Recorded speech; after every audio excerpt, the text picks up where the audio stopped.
بسم اللہ الرحمن الرحیم۔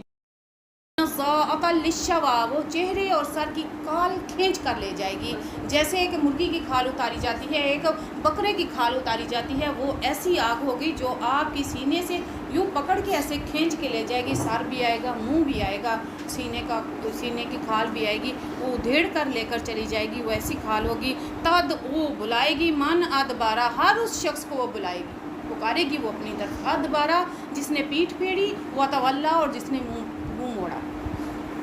یہ ایک بڑی گہری بات ہے کہ جس نے پیٹھ پھیری اور منہ موڑا۔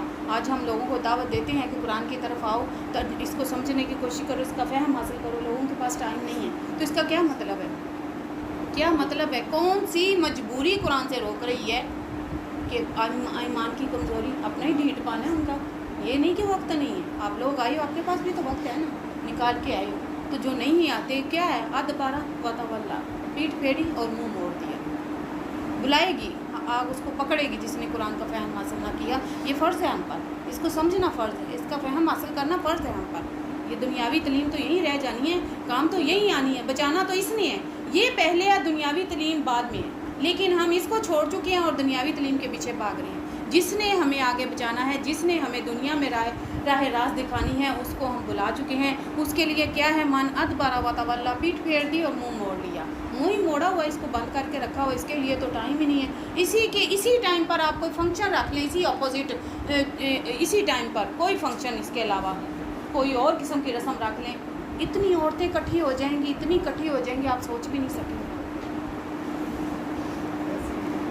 وہ جمع کیا، اور سینت کر رکھا، پیسے جوڑے، پھر اس کو گن کر سینت کر رکھا کہ یہ اتنے ہو گئے، اس میں اور آ جائیں، اتنے ہو جائیں گے، اس میں اور آ جائیں، اتنے ہو جائیں گے، یہ اور کا چکر، یہ سینت کر رکھنا۔ کن لوگوں کو وہ آگ پکڑے گی؟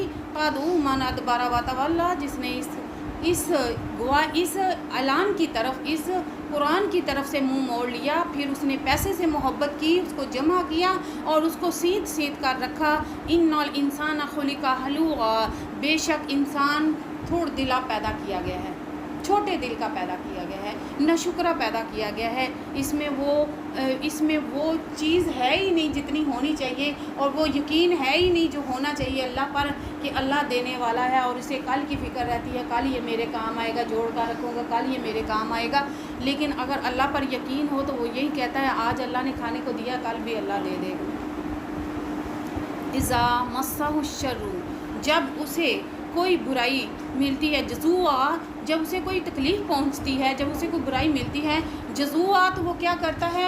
وہ جزا فضا کرتا ہے، وہ شکوے شکایت کرتا ہے، رونے دھونے لگ پڑتا ہے، کہ یہ چیختا چلاتا ہے اس بات پر کہ میں ہی ملا ہوں اللہ کو تکلیفیں دینے کے لیے، میں ہی ملا ہوں اللہ کو آزمائشیں لینے کے لیے، میرا ہی گھر اللہ کو ملا ہے تکلیفوں کے لیے، یا میری قسمت اللہ نے ایسی بری بنائی ہے۔ تو وہ ایسی ناشکری کی باتیں، جزا فضا، شکوہ شکایت اپنے منہ سے نکالتا ہے۔ یہ اللہ کہتا ہے میں انسان کی آزمائش کے لیے یہ سب کچھ کرتا ہوں۔ جب کسی کو کوئی تکلیف دی جاتی ہے، بیماری دی جاتی ہے، تنگی دی جاتی ہے، تو اس میں ایک آزمائش ہوتی ہے کہ وہ اس آزمائش میں رہ کر کس طرح کا قدم اٹھاتا ہے آگے، صبر والا کہ ناشکری والا، کہ کیا کرتا ہے وہ اللہ کے ساتھ معاملہ۔ وہ اس کا ایمان، اس کا لیول چیک کیا جاتا ہے، اس کے ایمان کا، تکلیفیں دے کر اس کے ایمان کا لیول چیک کیا جاتا ہے۔ وَإِذَا مَسَّهُ الْخَيْرُ خَيْرُ مَنُوعًا، اور جب اسے کوئی بھلائی پہنچتی ہے تو وہ منع کرنے پر، جب اسے کوئی خیر پہنچتی ہے، بھلائی پہنچتی ہے، خوشحالی آتی ہے، منوعا، تو منع کر دیتا ہے، روکتا ہے۔ دیکھیں جب کسی کے پاس کوئی 1 لاکھ جمع ہو جاتا ہے نا، تو پھر کہتا تھوڑا اور آ لینے دو، تھوڑا اور آ لینے دو، پھر وہ صدقہ خیرات کرنے سے بھی رک جاتا ہے۔ آپ نے کئی امیر دیکھے ہوں گے کتنوں کے پاس پیسہ ہے، بعض ایسے بھی دیکھے ہیں جن کے پاس بہت زیادہ نہیں ہوتا، تھوڑا ہوتا، لیکن پھر بھی وہ اس میں سے اللہ کے راستے میں نکالتے ہیں۔ اپنے مہینے میں انہوں نے کچھ لگایا ہوتا ہے غریبوں کے لیے، لیکن اس کی بنسبت بڑے پیسے والے پاس دیکھو ہوں گے، ان کا حوصلہ ہی نہیں پڑتا کہ کسی کو کھانا ہی کھلا دے، کسی کو کوئی چیز ہی لے دے، تو وہ کہتے ہیں ابھی اور جوڑ لیں، ابھی اور جوڑ لیں۔ بڑا طمع ہوتا ہے، اللہ کے کاموں میں خرچ کرنے کی توفیق ہی نہیں ہوتی انہیں، اور جوڑنے کے چکروں میں۔ وَإِذَا مَسَّهُ الْخَيْرُ مَنُوعًا، اور جب اسے کوئی بھلائی یا خوشحالی پہنچتی ہے تو پھر وہ منع کرنے پر لگ جاتا ہے، منع کرتا ہے ہر چیز سے کہ نہ کروں، نہ خود کرتا ہے نہ دوسروں کو کرنے دیتا ہے، پھر وہ کنجوسی پہ آ جاتا ہے وہ۔ إِلَّا الْمُصَلِّينَ، سوائے نمازیوں کے، سوائے نمازیوں کے، الذین وہ لوگ ہم علی صلاتہم دائمون جو اپنی نمازوں کو قائم رکھتے ہیں، جو اپنے نمازوں میں پختگی پیدا کرتے ہیں، جو اپنے نمازوں کی پابندی کرتے ہیں، سوائے ان لوگوں کے۔ آگے بتایا گیا ہے پیچھے تو وہ لوگ بتائے گئے، آگے بتائے گئے ہیں جو نمازی ہیں اور اپنی نمازوں کی پابندی کرتے ہیں، اپنی نمازوں کو قائم رکھتے ہیں، اپنے نمازوں کی حفاظت کرتے ہیں، قائم و دائم رکھتے ہیں۔ والذین فی اموالہم حق معلوم اور وہ لوگ ہیں جن کے مالوں میں حق مقرر ہے، کن کا؟ غریب لوگوں کا، للسائل والمحروم سوال کرنے والوں کا اور محروموں کا۔ ایک تو وہ جو سوال کرتے ہیں کہتے ہیں کہ ہمیں ضرورت ہے، ایک وہ محروم جو سوال نہیں کرتے اور ان کے پاس کچھ بھی نہیں ہوتا، سفید پوش لوگ ہوتے ہیں اور مانگتے نہیں ہیں کسی سے اور وہ محروم ہوتے ہیں۔ سائل ایک تو مانگنے والا، اور محروم میں وہ لوگ بھی آتے ہیں وہ لوگ بھی جو کام کرنے کی کوشش کرتے ہیں لیکن انہیں کوئی اچھا کام نہیں ملتا، کوشش اپنی پوری جاری رکھتے ہیں لیکن پھر بھی کوئی کمائی آمدنی کا ذریعہ نہیں ہوتا، یا کوئی آمدنی آ رہی ہے تو اتنی تھوڑی آ رہی ہے، کھانے والے زیادہ ہیں۔ بے شک وہ سارے کما رہے ہیں، بے شک وہ شوہر لگا ہوا ہے، بظاہر لوگوں کو دیکھ رہا ہے کہ وہ کام کر رہا ہے لیکن اس میں اس کا گزارا نہیں ہو رہا۔ وہ لوگ محروم ہوتے ہیں کہ ان کے رزق میں اللہ نے کمی کی ہوتی ہے، رزق کم ہوتا ہے ان کے پاس اور کھانے والے زیادہ ہوتے ہیں، ریسورسز کم ہوتے ہیں ان کے پاس۔ ایسے لوگ تو وہ لوگ ہیں، ان میں وہ لوگ بھی ہیں جو اپنے مالوں میں سے حق سائل اور محروم کا حق مقرر کر کے رکھتے ہیں کہ ہر مہینے میری جو تنخواہ آ رہی ہے 40,000 ہے یا 30,000 ہے یا 50,000 ہے، میں نے اس میں سے کچھ دینا ہے، لوگوں نے مقرر کیا ہوتا ہے۔ اور جہاں تک میرا نظریہ یا میں نے دیکھا ہے کہ جو دین سمجھتا ہے نا اس کی چاہے تھوڑی بھی تنخواہ ہے، 40 ہے 35 ہے یا 40 ہے، اس میں سے بھی اس نے لوگوں کا رکھا ہوگا، ہر مہینے وہ نکالے گا۔ ہاں جتنا آپ کے پاس آ رہا ہے نا اسی میں سے کچھ مقرر کر دو، کچھ دے دو،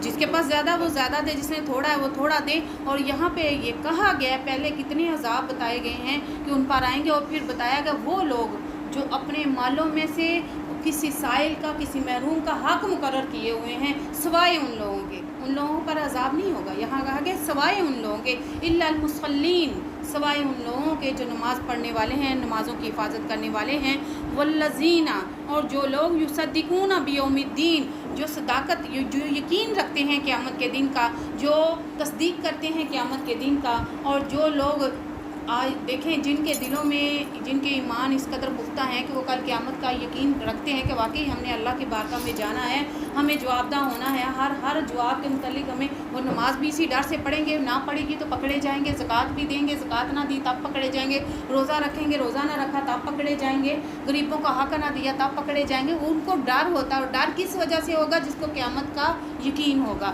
یہ آخرت کا جو یقین ہے نا، یہ انسان کو سچا مسلمان بناتا ہے۔ جس بندے کے اندر آخرت کا یقین نہیں ہوگا وہ کبھی مکمل مسلمان بن ہی نہیں سکتا، کیونکہ آخرت کا یقین وہ چیز ہے جو انسان کو ایمان کی طرف، جو اس کے اندر خوف پیدا کرتا ہے، اور اسی خوف کی بنیاد پر وہ اچھے اعمال کرتا ہے کہ کل مجھے جنت اور دوزخ سے واسطہ پڑھنا ہے، کل مجھے اللہ کی بارگاہ میں کھڑے ہونا ہے، کل مجھے اللہ کو جواب دہ ہونا ہے اپنے عملوں کا۔ تو اسی بدولت اس میں جو خوف پیدا ہوتا ہے اسی کی بنیاد پر وہ اچھے اعمال کرتا ہے۔ تو یہ جو خوف ہے نا، آخرت کا خوف، یہ زیادہ ضروری تو یہ بھی اللہ پر ایمان لاؤ، نبی صلی اللہ علیہ وآلہ وسلم کی تعلیمات پر عمل کرو، ان کا اتباع کرو، اور آخرت کا ایمان ضروری ہے۔ ہم لوگوں نے کلمہ پڑھ لیا لا الہ الا اللہ محمد رسول اللہ، اللہ ایک ہے، اللہ کے سوا حضرت محمد صلی اللہ علیہ وآلہ وسلم اللہ کے رسول ہیں، تو اس کے نیچے جو شرطیں آتی ہیں ان کے متعلق کوئی خیال نہیں، یہ ہوائی ہے، کلمہ ہوا ہے، ہمارے منہ سے نکل گئی بس، عمل کوئی بھی نہیں ہے، کوئی عمل اس کے پیچھے کوئی بھی نہیں، کچھ نظر ہی نہیں آ رہا۔